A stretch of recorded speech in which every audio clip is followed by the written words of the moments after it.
Nós temos o prazer de receber aqui no nosso estúdio a juíza Renata Gil, que é também conselheira do Conselho Nacional de Justiça no Brasil e participa aqui na sede das Nações Unidas em Nova York da reunião da Comissão sobre o Estatuto da Mulher. Seja muito bem-vinda, doutora Renata, ao nosso estúdio e obrigado por conversar conosco. Obrigada, é um prazer de estar aqui com vocês, especialmente falando para a comunidade brasileira. Maravilha. Então, justamente falando de Brasil, eu gostaria de começar com o seguinte. A senhora participou da mais recente pesquisa do Fórum Brasileiro de Segurança Pública, que foi divulgada agora, no começo de 2025.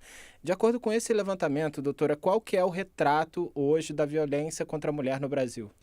Retrato feio, triste, a história que a história não conta.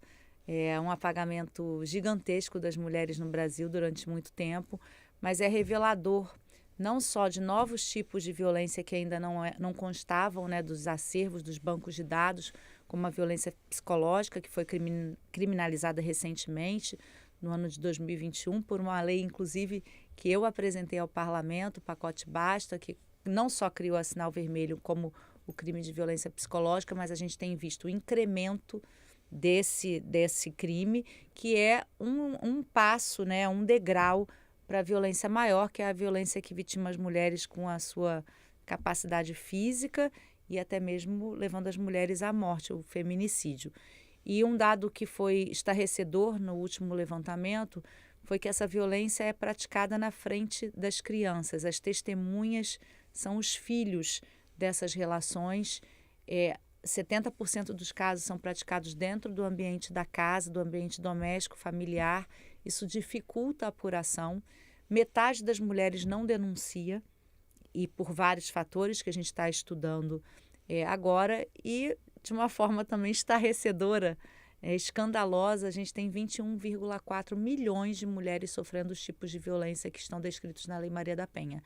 Isso é muito relevante num país de 230 milhões de habitantes. A gente precisa de um estado de emergência para salvar essas mulheres. Sem dúvida. E tem várias medidas que, obviamente, precisam ser tomadas, mas eu gostaria que a senhora explicasse um pouco da campanha Sinal Vermelho, para quem não conhece, como uma forma também de ajudar as mulheres que estão precisando pedir ajuda, pedir socorro. Então, para quem não conhece, como é que seria o passo a passo para uma mulher que está numa situação de perigo? Como é que essa medida pode ajudar ela a encontrar o suporte que ela precisa nesse momento assim crucial? A Sinal Vermelho é um símbolo muito simples.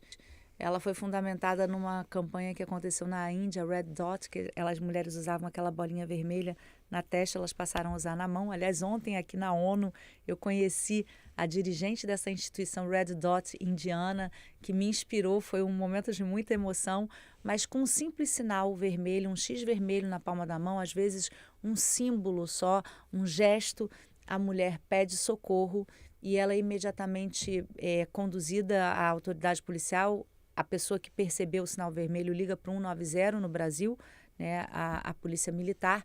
Nas missões diplomáticas existe um número que é a polícia local, então para cada país a gente tem um treinamento feito pelos consulados que aderem, né, à campanha Sinal Vermelho. Embora ela seja uma lei, a gente faz termo de adesão para treinar as missões diplomáticas do Brasil no recebimento dessa comunicação, e a mulher então é encaminhada a um abrigo provisório, se ela estiver numa situação de emergência, ao hospital. Às vezes ela está muito lesionada, tem mulheres que ficam internadas 1 mês, 6 meses depois das lesões que sofrem, e o aparato de justiça cuida dessa mulher e desses filhos.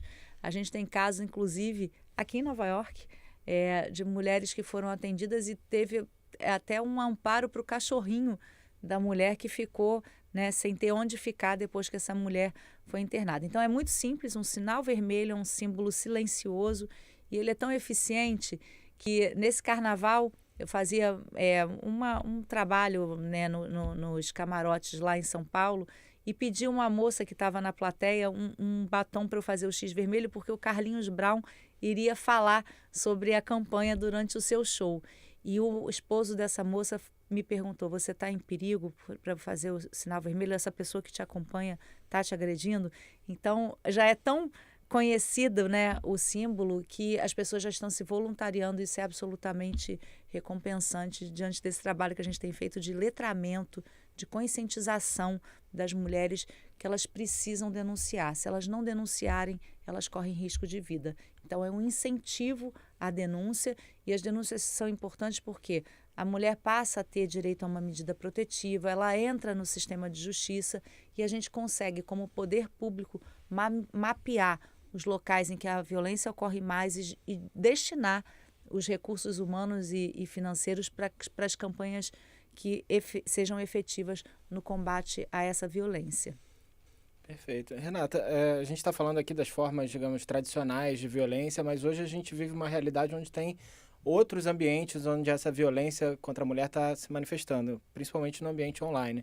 Inclusive, esse foi o tema de um evento que a senhora participou aqui na sede das Nações Unidas para discutir misoginia online. Então, olhando para hoje a situação no Brasil, quais são os dados e quais são os caminhos possíveis de regulação, de legislação que podem enfrentar esse desafio do ódio contra a mulher no ambiente online? Uma instituição não governamental fez um levantamento da violência digital analisando acórdãos das cortes do Brasil. Aproximadamente 1.900 acórdãos tocavam nesse tema. Mas foi uma pesquisa que foi feita através de palavras por busca, então esse não é o retrato oficial da violência digital no Brasil. Eu ontem, na minha palestra aqui na ONU, falava que a questão da violência digital ela é detectada aqui nos Estados Unidos desde 1990. Né? A gente teve casos de avatares que foram usados para estupro online e isso gerou um desgaste emocional para aquela vítima do estupro digital que foi notificado, inclusive pela imprensa pública aqui. A gente teve o caso daquela atriz em 2015 que refilmou o Ghostbusters e ela foi totalmente vitimizada nas redes sociais por ser mulher e negra, suas fotos íntimas foram expostas, isso gerou um movimento grande. Então, assim, no Brasil, a gente ainda não está com isso devidamente exposto. A primeira vez que a gente falou publicamente e oficialmente da violência digital, embora a Lei Maria da Penha contemple todas as violências, ela não faz um rol taxativo e a gente entende que a violência digital está dentro dela. Mas a primeira vez que isso foi falado oficialmente foi agora, numa decisão do Supremo Tribunal Federal, num acórdão do ministro Dias Toffoli, em que ele categoriza as violências digitais e ele, inclusive, fala de uma questão que me é muito cara, porque é minha agenda no Conselho Nacional, que é a vulnerabilidade digital. Né? Todos os vulneráveis e o digital está nesse ambiente, porque as pessoas que praticam essas violências, elas se encobrem com o anonimato, né, ou subanonimato, porque a gente consegue chegar pelos IPs, enfim, pelas investigações a esses agressores, a esses autores, mas isso é um tema novo e a nossa ideia é que o Brasil, mais uma vez, de forma vanguardista, discipline de forma ordenada essas violências. A gente tem 17 projetos de lei no Brasil tramitando, um até recente, de 2025, da senadora Soraya, apresentado agora no dia 17 de março, alterando o Código Penal e criando impedimentos para que essas violências aconteçam. Mas a gente ainda não tem uma disciplina fechada, um código fechado sobre violência digital e isso ainda não foi criminalizado. Então, eu, como conselheira responsável por essa agenda, com a procuradora da Mulher da Câmara dos Deputados, a deputada Soraya Santos, a nossa ideia é fazer um projeto que atinja de forma fulcral esse crime, que é um crime que vai mudar a realidade da sociedade. A gente ainda não entendeu que a gente vive uma sociedade, a gente está na revolução digital, né, da sociedade. Isso interfere fisicamente nas nossas relações, em termos de corpo, como a gente se coloca mexendo no aparelho celular. Isso interfere psicologicamente, porque a gente cria um alijamento social, né? Isso interfere, inclusive, na sociedade antropologicamente. Isso ainda não foi estudado.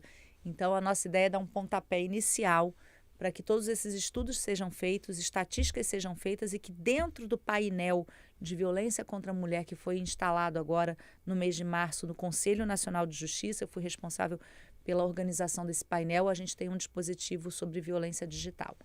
E dentro de todas essas propostas que estão sendo analisadas e estudadas, qual que o senhor antevê que seria o papel das plataformas digitais, onde esses conteúdos circulam? O papel das plataformas tem que ser voluntário de mediação, não depender só das decisões judiciais. Embora nesse momento a gente discuta no Brasil a responsabilidade objetiva das plataformas, isso ainda não é um consenso, é uma matéria que o judiciário ainda precisa dividir com o legislativo, é o amadurecimento né, social que vai levar a essa resposta, mas como está não pode ficar.